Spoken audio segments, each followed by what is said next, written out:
We will get started today with Ashley, please. I like how festive lots of you are. You're matching you're festive too. Yeah, we got to do it, right? Heck yeah. Well, hi, Peter. I'm Ashley from With Ashley & Co. Ashley. Thank you so much for taking time to talk with us today. So Yeah, I'm pretty pleasure. sure I'm cured of ever wanting a casserole or ever even wanting to look at a casserole again. So thanks for that. So what was it like reuniting with your former castmates and kind of jumping back into this story and the mindset and stuff? Well, that was an important aspect, I think, bringing the original kids back. You know, all the kids from the original film are in this. You're right. It's been nearly 40 years, I think 39 years. So it's one of the longer ever, I think, original cast, if not the longest, to sequel. And I think for me, you guys can obviously relate to this. Exploring the idea of Ralphie as a parent was finally kind of a way back in. And I had been approached over the years, obviously, to do stuff. Nothing felt right. I had produced the musical, which I loved. And outside of that, hadn't done anything. But I think this idea of the original, where it's a kid, and for those that are parents, your kids are obsessed with whatever they happen to want for Christmas, no matter what it is. As crazy as it is all they want. And the first movie is based on that. But then as a parent, you get you want Christmas to be perfect for them. And, you know, you can feel this pressure to put on a great Christmas. And I think the timing being right with the passing of the old man, calling him home, those elements felt like they were the right ways to bring Ralphie back. Yeah, thank you. Adam, go ahead. Hi, I'm Adam Cohn with DeadRocks.com. So I'd like to ask you a question about your role of fatherhood in this movie, and how much does it translate to your role of fatherhood in real life?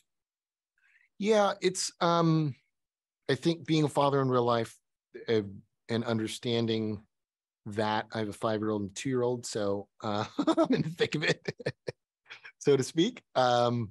Definitely you're able to, I think, draw from that.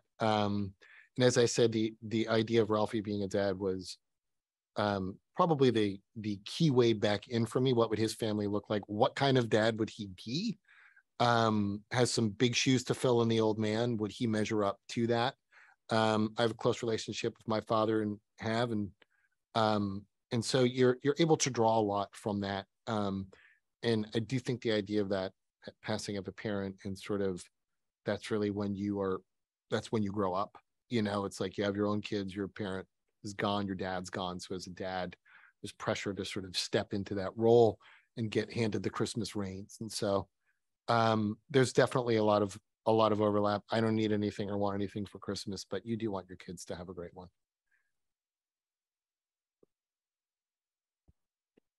Right. And Diane, please. Hello, I'm Diane from 3 Decades, 3 Kids. Hi, Diane. And first of all, I loved the movie. I absolutely loved it. You were phenomenal in it. I was wondering how it was going to play out the entire movie, you know, and it worked. It just worked. It was absolutely wonderful. One of my favorite parts was the ending. Could you tell me a little bit, like, was that emotional? How was it to do the end of the movie? Yeah, thank you. I think the movie's a little more emotional, maybe even to some degree than some of us expected. You know, the original is, I know Gene Shepard, who wrote the source material for the original, is very kind of anti-saccharine and, you know, didn't want things to be earnest, and it's good. But I'll tell you, that first one, when he gets the gun, you know, you kind of well up, you do get emotional because the whole movie builds to it. And this one, I think, builds to some climactic emotion as well. It really was, I think, in some ways kind of defining Christmas, right? Which can be, that movie is an actual gift, but what is Christmas? And that voiceover in the end, which is the house was filled with life, laughter, and love once again. That's kind of what you're aiming for. I think, you know, Christmas is messy, brings out the best in us, can bring out the worst in us all. Yeah. 3 Decades, 3 Kids. I'm sure you've been through it, right? You know, it's right. it's why I love it. It's why it makes great Christmas movies, because it really can be messy. It can be hostile. It can be loving. It can be all those things. And so I think, to land there in the end was sort of the right way to kind of land the plane, so to speak. That it's not, but it's being together. It's being grateful for what you do have. It's appreciating, which is kind of where he lands. It's not what he thought it could be or wanted, but it was perfect. Because it was so real. It was just so real. Like it really hit home with that. I just loved it. I loved it. Oh, well, thank you very much. Thank you. Appreciate it. All right. And Diane with FSM Media, please. Hi, Peter. I'm Hello, Diane with FSM Media. Hi. And I loved the movie. Watched the original in the theaters in 1983. So cool. Yeah. So this You're feels like this feels like a love letter to the fans with all of the call outs that are in it. Did you have any say in any of the iconic scenes or like the props? You knew that some of them had to be in there, like the lamp. Oh, for sure. Yeah. I've been sort of developing this for nearly 4 years. So it was, a exercise and really wanting to get it right. So I co-wrote the story, produced the film, and wanted to make sure that we were doing it right. And, glad you feel that way about the callbacks. It's easy to lean into them and just kind of redo scenes based on the original iconic scenes. But I think then you have kind of a hollow movie. So it was important to have its own story, but that people want some access to those things. So in some of the flashbacks and the voices, and I think too, it's like, for any of us who have gone back to our childhood homes, which a lot of us have as adults, it's a weird feeling. It kind of looks the same, but it's not, but it kind of feels the same. And you almost hear voices or echoes, you see things.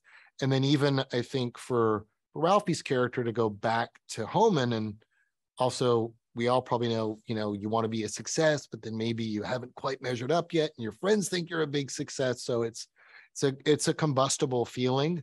But we tried to balance giving enough Easter eggs, nostalgia, right, and callbacks, but not having the movie rely on them, because it would have been easy to do that. And I think, for those of you that have seen it, I love when I pick up the lampshade in the attic, and I don't know if you saw, you start to hear the saxophone, then I just throw it away to grab the typewriter. It's like, it's sort of this almost frustrating, but in a good way, because I think that's real. It's like, I'm way past that, and I've got something that I'm looking for. So we tried to tease, and then there's a little shot of the BB gun when I'm writing the story. That's kind of, I don't know if you guys watched it on laptops or whatever, but it's just in the foreground. So they're there. And I don't know did anyone watch the credits? Yeah. Okay, cool. So it's a good thing that I got to remember to let people know. We do a lot of still photos of the original composition of certain shots, and then how we married and matched the composition of those shots.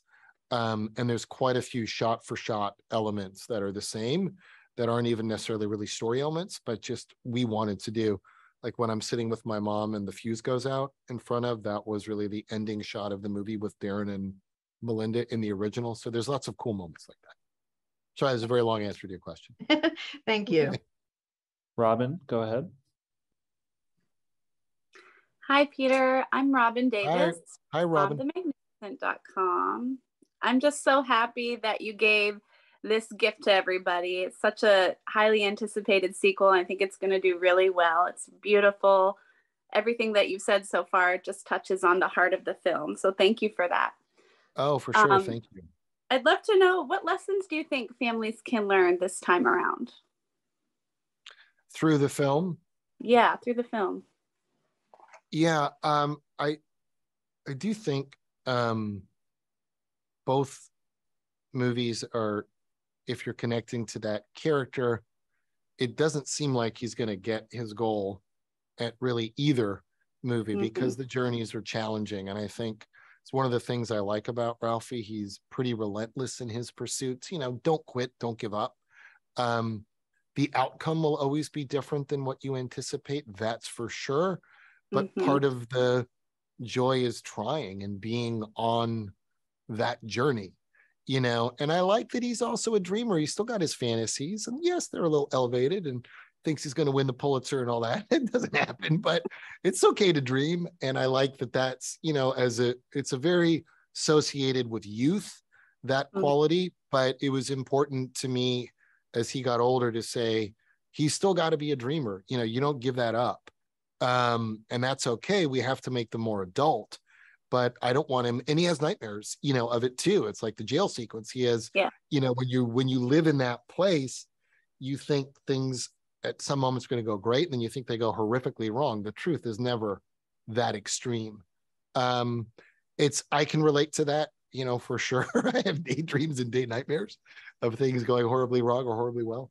So I like those qualities, and I think they're, you know, I think they're good to learn from. And I think, as I said earlier, that, you know, doesn't matter if there's grudges or challenges or difficulties, you know, let them go around the holidays, be with the people you love. And I think learn to appreciate what you do have, because, you know, a lot of people have more than sometimes they're willing to admit or to see, and it's the truth. And, you know, family is a very important thing, and to be with them around that time is really the greatest gift.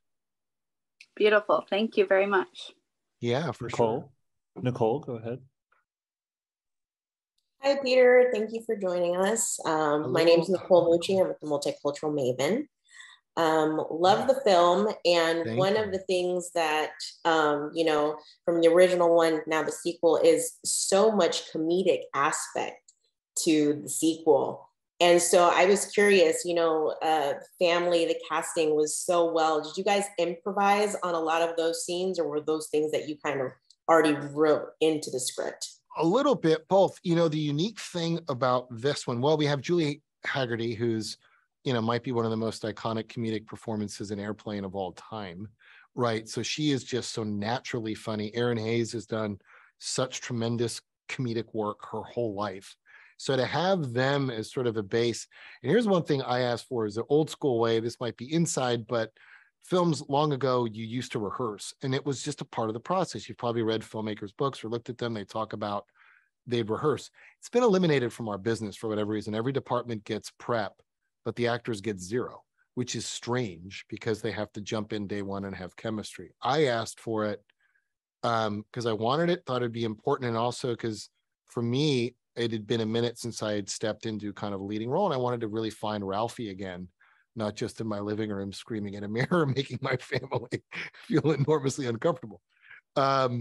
So I was able to have that time, and a lot of the comedy comes from that. So a lot of it's preparation, I think, and then we could sort of distill down the writing. But on the days like the caroling, yeah, we have some fun. We play with some different things. We go super extreme. And we did that too in the fantasies. Like we'd do a take where I was super broad, and then when I was more grounded, we kind of gravitated towards the broader ones. They just were funnier. So we kind of gave ourselves the license to play a little bit and say, okay, we'll find it, because tone was so important to us to get, for it to feel like it fits with the original movie, that they were kind of made, you know, by the same people. Thank you. Thank you. Renisha, go ahead. Hello, my name is Renisha, and I'm from queenthrifty.com.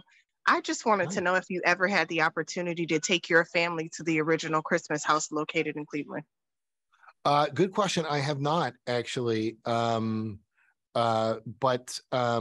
we were able to, and I've heard great things about it, but we were able to recreate the whole street for this movie, which was kind of magical, and build the house to detail. So for me, being able to kind of oversee that. And then I think, you know, we had one paint color, and during prep, we said, no, it's not quite right. We repainted it. I mean, we sort of took really painstaking detail to match what we thought that house would be plus 30 years. And that whole street, the Bumpus house next door, what would the evolution of that 30 years later be, just with newer cars, slightly newer cars, and more gear. So being able to do that and recreate was kind of a surreal feeling, I think. And for the cast, in fact, a lot of the cast wasn't part of the exteriors of the house, but they were in town. I called them. I said, you guys got to get down here. This is wild, when we got done with it. And so the whole cast came down, and we took some photos in front of the house, and they walked around. They couldn't believe it, because it felt like we were teleported back to Cleveland, to where that house was. And that's a traditional annual thing for my family and I. So thank you for that awesome opportunity. Oh, thank you very much. Kimmy, go ahead. Hi, Peter. I'm Kami from themamadiaries.com. Thank Hi. you for speaking with us today. So Oh, for sure. loved that, like within the movie, that we could totally see you as a little boy. I mean, you could just like, it was awesome. It was so great. I would love to know, what was your favorite scene to film? Of the new one. It's a good, I mean, I think my favorite scene on paper was the sledding sequence, which, you know, I'm not really in very much, but that's an example of trying to say, okay, Flick and Schwartz, what are they like now? What are they doing? They're still arguing for sure. What is their new version of that would need to be elevated? And similar to the original, which I've talked about a little bit, it didn't snow as much as we wanted it to. Same within the original. Like we had some crazy blizzards one day, like when Flick's tongue was on the pole and we were shooting that in Canada, and then in Cleveland we had struggles. And back then I think we used, it felt like shaving cream because it was stuck all over our boots, and foam. Now we've got modern day fake snow, which is, I think, what diapers are made out of, they told me, and some water, so it creates this kind of cool thing. That was probably my favorite scene on paper, because I just love the idea that, and kind of believe this, those dynamics you have as friends, as kids, sometimes never go away, even when you become older, or like a brother sister, like you don't, it's like the thing with Randy, we were trying to find what the right dynamic was. And I think liked turning some of the characters into unpredictable positions. So Randy being an enormously successful person who was, a little brother to me and hiding under a kitchen cabinet, sort of afraid of his own shadow, is invariably the one in the family that becomes the most successful. Thank you so much. Thank you. Melissa. Hi, Peter. Thanks for talking to us today. I'm Mel from the Mommyhood Chronicles. I really enjoyed the Christmas story. My question is, coming from filming this as a boy to now having a son in the movie and a daughter in the movie, how was it in terms of working with the kids and the dynamic with the kids? It was great. Obviously having been a child actor and worked with a lot of kids over the year, it's important to get the right kids. And we spent quite a bit of time in the audition process, and we did a lot of chemistry reads, and a lot of them were actually like this. We used Zoom a lot because we were looking all across the country. And then you do kind of mixing and matching with with a Mark and a Julie, and Juliana we had seen early in the process, and was just remarkable. And River we had seen fairly early in the process and was remarkable. And I remember Bob Clark, the director of the original, told me later, he said I was the first person he auditioned for the role. However the casting had set it up, they had big weeks and weeks of it. Here, Peter Billingsley was first. And he remembered seeing me and going, oh, that's my guy, but no way could I hire the first person, obviously. So he went around and then came back around and did it. And sometimes you do want to just sort of explore and see, but River and Juliana really stayed in our minds, and then they had great chemistry together. And it's fun, and I enjoy working with kids. I like it. The way they say kids and animals you should avoid, two of which we have in this thing, but I enjoy it because they don't come with any history. They are so pure and joyful and want to have fun and participate. And they can just be so real. So, it's easy to kind of direct them within a scene. It's easy to throw in stuff, and they have no preconceived notions of what things should be. So they're willing to try anything, which is great. Thank you. Jenna, go ahead. Thank you. Hi, Peter. My name is Jana, and I'm with an outlet called Whiskey and Sunshine, and I co-host a podcast called Geek Girl Digital. So you talked very briefly about Easter eggs and nods earlier, but Do you have an explicit Easter egg that is in this film that's your favorite that you pulled from the previous film?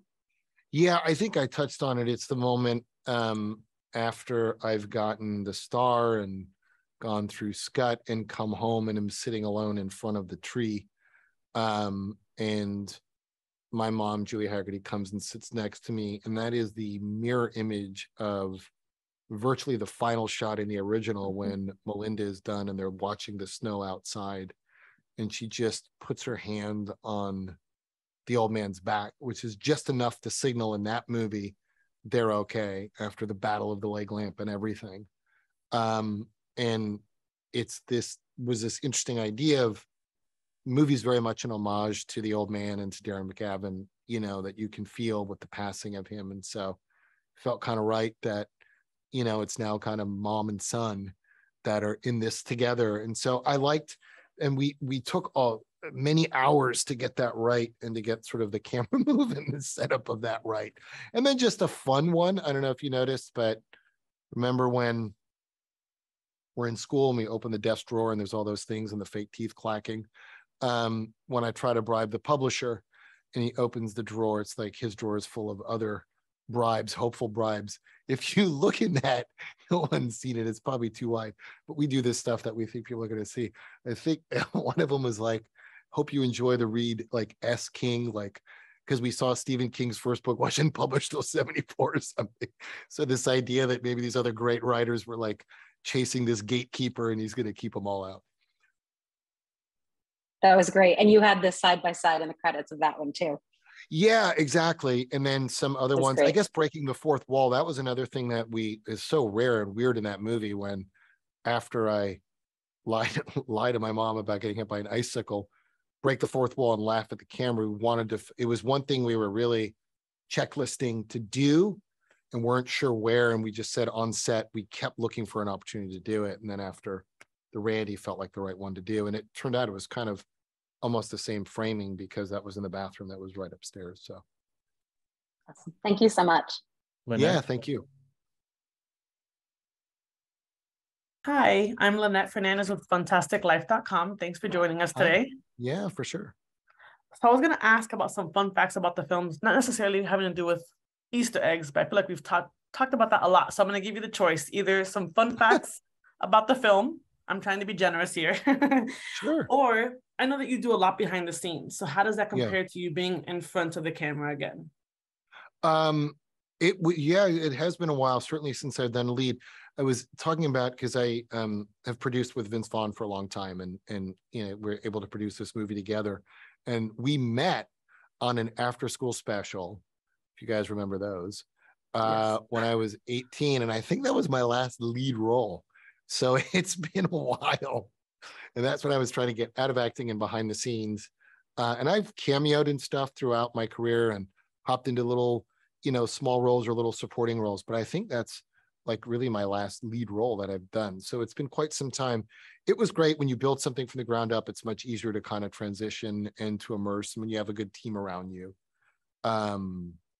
It's easy. And I think the producing is sort of effortless, but to jump back into acting, and who knows, it'll probably open more stuff for me to want to do because I really enjoyed it. Ralphie was a kind of easy transition back in, I think, because I guess in many ways that he's sort of never left me. That's awesome. Thank you. Sure. Drew?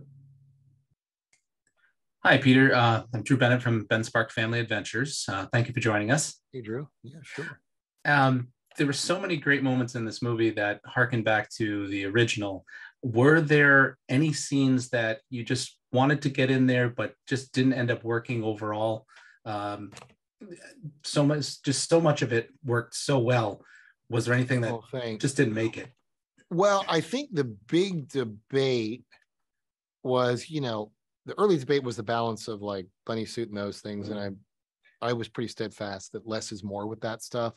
Show a little bit, but move on. But the big debate was the gun, I think. And like, should there be almost a B story, or, you know, should there be more made of it? And I don't know if you noticed, but when I finally write the story, there's one shot that kind of goes behind me. It might be harder to see if you're watching on a laptop. On TV you can, and the gun's in frame.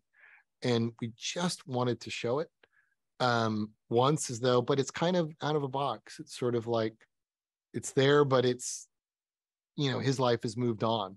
And I think that was the biggest debate internally was, will an audience need or require sort of that as an anchor again for some reason? And just felt strongly that we had parts of a good enough story that we didn't need it, but I kind of wanted it to go. And then obviously the last words, it becomes Gene Shepard's voice, the original narration. You kind of you realize he wrote A Christmas Story. So they kind of, the two pieces fit together, and it kind of becomes the origin story of the first film.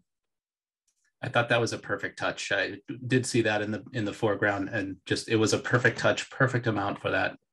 Yeah, thanks. We felt the confidence there too. And I think as the scenes got better in the movie and the movies coming together, it's, you know, some people are always pushing for more. And I, you know, myself and Clay and Vince and the filmmaking team was just saying, you know, no, like, trust it, let it stand on its own. Because if it doesn't, it's never going to be anything more than everyone, you know, this sort of gimmick kind of thing. And let's take a swing. Let's see if we can make something that has a little bit of sustenance and can stand on its own. Thank you. Thank you. All right. And lastly, we'll finish with Kristen, please. All right. Hi, Peter. I'm Kristen with EA Extreme Fun. So I know that you were involved in the creating process of the new film. So you knew like what scenes or like what the scenes would look like and props and everything like that. But how was it actually, once it all came together and you went into that role, like how did it feel to like actually see everything? Was it like deja vu, like kind of seeing completely all of, the original props and sets? And is there anything that you wish that made it to this film from the first, besides the old man, of course, but anything that you wish made it in that didn't? Yeah, I mean, in terms of being deja vu, I think it was 100% that sense for myself and for all the returning cast, because we had the resources to recreate the house to detail inside the furniture. I mean, we matched, you know, everything as what it would be for a family that's not very wealthy 30 years later, right? Like, yeah, there's probably a new refrigerator, or there was a refrigerator, but certain stuff doesn't get the upgrade. If it works, it works. Certain furniture doesn't get the upgrade. So a ton of memories came back to me. Yeah. Particularly being inside the house, because we spent so much time in that living room, the dining room, and the kitchen. Mm-hmm. And almost those deja vu things where you're like, oh, whoops, no, we're here. We're not back in 83. Like, it feels so familiar. And that was really nice. And anything that we hoped would make it, I don't think so. I mean, we talked a little bit about the discipline and the Easter eggs. We wanted, you know, the bunny suit, the lampshade, the gun, those things to be a part of it. But I like that, you know, you sort of update the characters and they get their day as sort of adults. And so to me, that was important to kind of fight for and flip the dynamics of who you thought they might be and really who they are today. Yeah, it was really good. I enjoyed watching. I appreciate it. Thank you. You're welcome. You bet. Thank you all so much for joining us. That's all the time we have for this, and have a great rest of your day.